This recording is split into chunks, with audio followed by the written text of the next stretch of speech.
Okay, my friends, we are currently editing my new book, Dying with Regrets, live here on social media. So let's pick up where we last left off. So this next chapter is called Life After Trauma. Over the next few months, I did nothing but sleep and rest as my body clock was all out of sync. In this moment, I had no social life because I was unable to stay awake and suffered with major short-term memory loss. This never helped me when someone did invite me out because I would usually forget. Also, my voice had changed and I was struggling to remember words. I would be talking to someone and then mid-conversation stop as I would completely forget what I was talking about. I was then labelled as the lad who couldn't get his words out. This was nothing compared to what the doctors had previously predicted, so I stayed positive and focused on improving myself daily. As time went by, I remember spending several weekends down at the local pub with friends. At that time, I was still on crutches, drinking only soft drinks. I could only stay out for a couple of hours before I started to fall asleep and had to be taken home. Before long, I felt myself sliding back into that same old weekend routine prior to my trauma. I knew I had to change my current life, but was so unsure of what first step I needed to take. Very shortly after this realization, I found myself in a relationship and my life was changing for the better as I began to progress. I couldn't believe it, and soon waved goodbye to my past life so I could focus solely on moving forward with my girlfriend. In all honesty, I did struggle being in a relationship as I would either forget it was date night or I would come home from a hard day's work, shower, and before I even had chance to dry myself off, I had fallen asleep on my bed.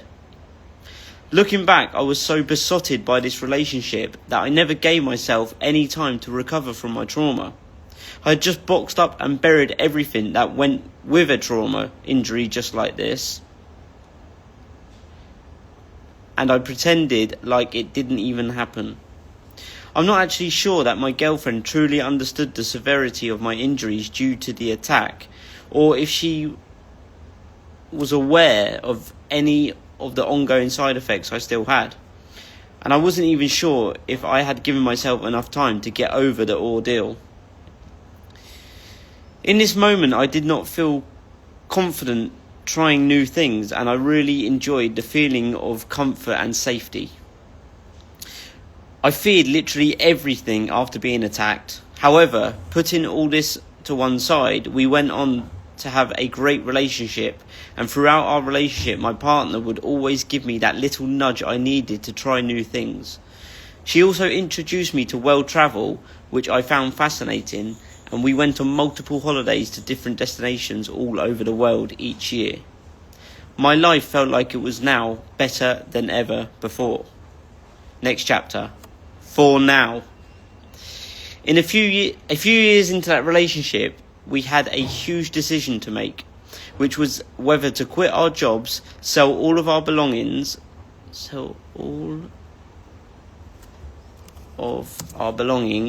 and head to Australia on a working visa for a year or two. The other option was to stay put, get a mortgage and settle down. The thought of leaving the comfort of my day-to-day life absolutely petrified me, and still not fully recovered from my trauma, I felt as if I needed safety and security. The thought of migrating to Australia screamed death in my mind as I feared everything about it. What if we go and we can't find a job? What if we get lost? What if we get attacked? And don't even get me started on all the deadly animals what were out there too. I honestly believed everything wanted to kill you. What if there was a spider in my shoe? What if I got bitten by a snake? What if I was swimming and got attacked by a shark? And as much as this sounded like a cool idea to me, any thought of potentially taking the leap was overridden by my crippling fear of death. So, when it was finally decision time, I was more than happy to take the much safer option of following the path towards that perfect life which society had convinced us was the correct choice. We went on to taking out a mortgage on our first ever home, buying matching cars and travelling to exotic countries multiple times throughout each of the following years. We were heading towards that perfect life, and anyone looking in from the outside would say that my life was pretty good. And it was. As a 20-odd-year-old guy, I had everything that many others my age didn't. I had the car, the house, and a beautiful partner. She made me so happy, and I was only happy when I was spending all my time with her. We were both so happy as we were progressing in life, or so I thought. As soon as we bought that house, I noticed things began to change. We began to argue more. Our sex life seemed to disappear overnight, and everything else felt as if it had become a chore. I would often ask myself, is this what adult life looks like? Because this perfect life seemed to be more imperfect, if you ask me. But never to worry. I decided that this was just what growing up and getting old is like. And the thought of reaching that perfect life which was on the horizon put a thick smoke screen over all the hardships. Next chapter. Work life. Starting out as a 15-year-old schoolboy on works experience, right? Okay, let me start this one again. Starting out as a 15-year-old schoolboy on works experience, I began to climb my way up the ladder in a family-run car maintenance workshop throughout my early adulthood. It was a fantastic opportunity to learn a craft, and the work environment was so fun. During the time I spent in hospital, my boss and fellow work colleagues all supported me and my family tremendously, and I cannot thank them enough. I really enjoyed working there and thoroughly enjoyed getting stuck in. Although challenging at times, I thrived from working on difficult tasks, and this was because of the unknown, plus the excitement of trying to diagnose unfamiliar faults on vehicles. What I enjoyed even more was the feeling of accomplishment after finally completing those tough tasks. In that moment, I could see myself there forever, or so I thought. Work began to become repetitive over the years as the joy and excitement disappeared, and there was no more sense of progression. It had become what now felt like a chore. It got to the point where each Christmas that came around, I would tell my work colleagues and my loved ones about how I would quit soon, but I never did, as I had become so uncomfortably comfortable.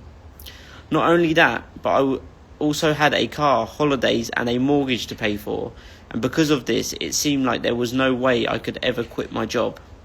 I felt trapped, and I would tell myself that it would take me too many years to train to become something or someone else.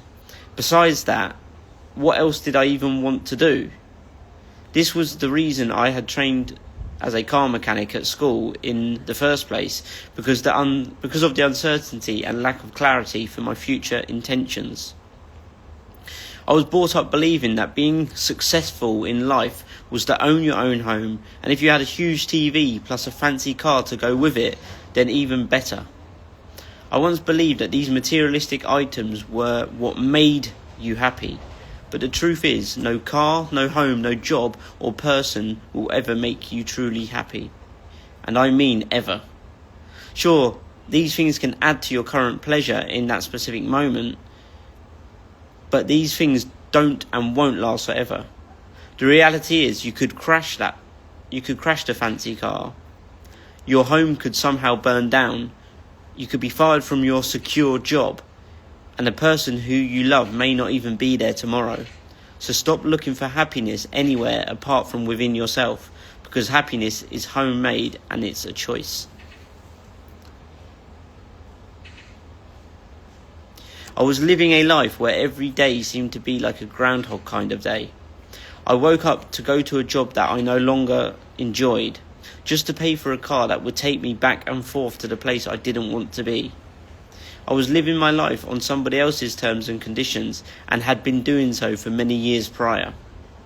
All I had to look forward to as a young man in his 20s was retirement. I remember at one point being so desperate to find a way out of my job that I would try and win my way out by purchasing multiple lottery tickets on a daily basis. I was so eager for that lottery win, believing it would solve all my misery. I was living life from a belief of I'll be happy when. The person without purpose will find pleasure in distraction. So we're going to end on that one, my friends. Stay in tune, stay ready for the next one, because I'll be on another one soon and we'll read the following chapters. So if you want to get yourself on the wait list for this book, visit dyingwithregrets.ryannurse.com or send me a DM, say that you want to get on the wait list, and I'll hook you up, my friends. Peace out. Speak soon.